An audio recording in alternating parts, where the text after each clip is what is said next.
तस ना त्या तुझ्या परमपूज्य बाबाजींनीच तिची निवड केली होती ना। मग तेव्हा तुला तुझ्या बाबाजींना ठाऊक नव्हतं तुझी सून कशी येते? आणि बनेल आणि खोटारडी सकू नाहीये रमाई, तर ही यमुना ताई आहे। हा गजा का काय आणि तू येस रमाई। मी काय डोळ्यावर पट्टी बांधून बसलोय का? तुम्ही तिच्याशी कसं वागताय बघतोय ना मी। अगदी गृहप्रवेश केल्यापासून तुम्ही तिचा पराकुटीचा छळ केलाय, सतत आरोप। मग ते खोट्या दागिन्यांचं प्रकरण असू दे नाहीतर आणखी काय, पण प्रत्येक वेळी सकू निर्दोष सुटली। पण निव्वळ विठ्ठल भक्त म्हणून तुम्ही तिचा छळवाद मांडलात, पण प्रत्येक गोष्ट ती निमूटपणे गिळून तुमच्याशी प्रेमाने वागत राहिली रमाई। लोक सकूच्या जीवावर उठले, तिथे शंभू बाळाचा पत्ता नाहीये, आणि आपण एकत्र येऊन संकटांशी लढण्याऐवजी एकमेकांशी भांडत बसलोय रमाई। तुम्ही तिचा द्वेष करताय आणि तिचा छळ करण्यासाठी मला जीवाच्या धमक्या देता। आता मी सांगतोय रमाई, तू विहिरीत उडी मार नाहीतर आणखी काही कर, पण मी थांबणार नाहीये।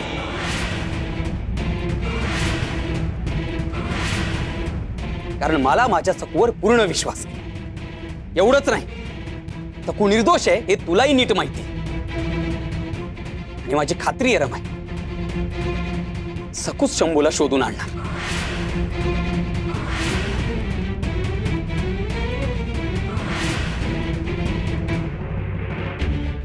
दिगू, दिगू असं असेल तर थांब, मी पण येते तुझ्यासोबत।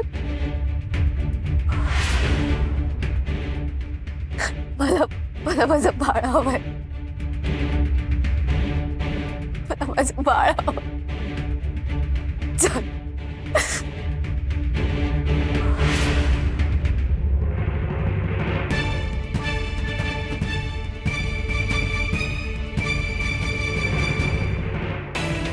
बनेल आणि खोटारडी सकू नाहीये रमाई, तू येस रमाई, तू येस रमाई। मी काय डोळ्यावर पट्टी बांधून बसलोय का? तुम्ही तिच्याशी कसं वागताय बघतोय ना मी। अगदी गृहप्रवेश केल्यापासून तिचा पराकुटीचा छळ केला। विहिरीत उडी मार नाहीतर आणखी काही, पण मी थांबणार नाहीये। बाबाजी धावा, तुम्ही आधार द्या आम्हाला। कुठे आहे माझं शंभू बाळ? आता ही ताटातूट सहन होत नाहीये बाबाजी, सहन होत नाहीये।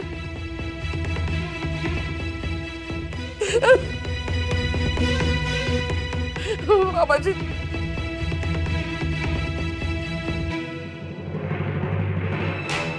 आज त्या बाबाजीला पुन्हा बघायचं आहे का?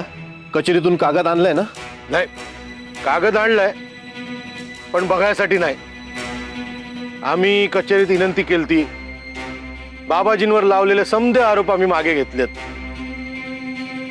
बाबाजींची बंदिवासातून सुटका करावी अशी विनंती केलती। त्यानुसार यो लखोटा आहे, या खात्री करून घ्या आणि बाबाजींची मुक्तता करा।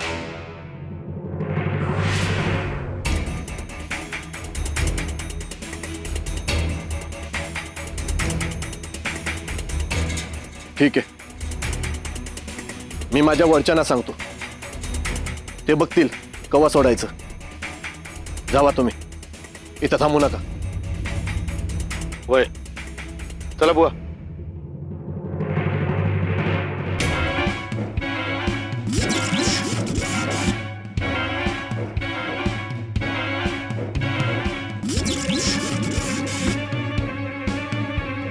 या सगळ्यावर एकच उपाय, मी जर खोटी सकू बनून भैरू काका समोर गेले तरच मुलांपर्यंत पोहोचू शकते। करू का तसं? कल्पनेने धडधडते, पण मुलांच्या जीवाचा प्रश्न आहे, मला हा धोका पत्करावाच लागेल।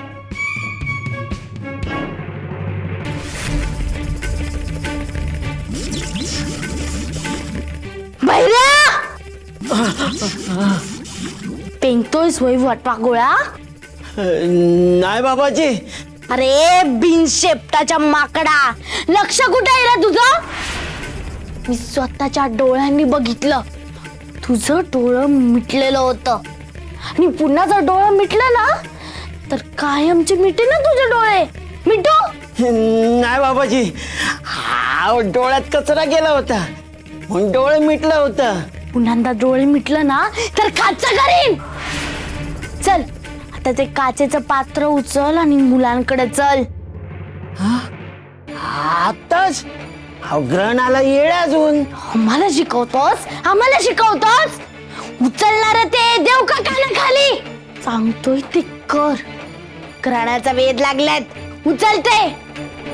अरे उचलणार ते घुबडा. होय.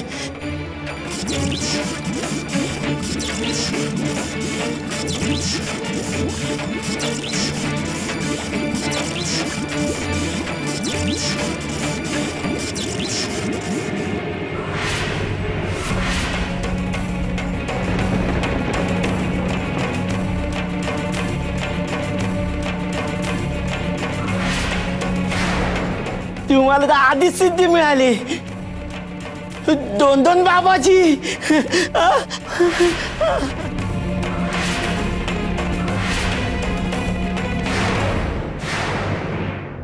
शंभू, सखू, शंभू बाळा, शंभू, शंभू. सखू अगं कुठे आहेस तू? आवाज येतोय का माझा सखू? शंभू बाळा, शंभू बाळा, शंभू, शंभू बाळा. नाही,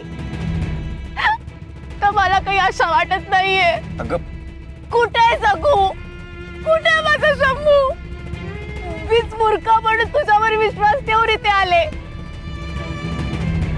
पण इथे ना तुझी सखू आहे, माझा शंभू आहे. तिने तुला आरशाचं खोटं कारण सांगून वाड्यावर पाठवलं. मी तिची काळी कृत्य करायला मोकळी झाली. अरे तिनेच दिलंय शंभूला. आता नाटक करतीये.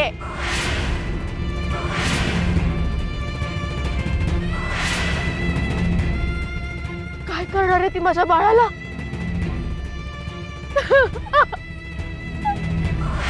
दिगू, दिगू, दिगू, दिगू, शंभू बाळाला काही झालं तर सांग ना. माझं शंभू कुठे आहे? सांग ना दिगू, सांग ना माझं शंभू कुठे आहे? सांग मला. आत्ताचा आत्ता तो हवाय. यमुनाताई, अगं आपण शोधतोय ना शंभू बाळाला. मिळेल तो, मिळेल शंभू. तू शांत हो, शांत हो. ये भैर्या, ज्या मडक्यात अक्कल नाही हे पुण्यांदा सिद्ध झालंय. तरी सकू आहे दिग्याची बायको.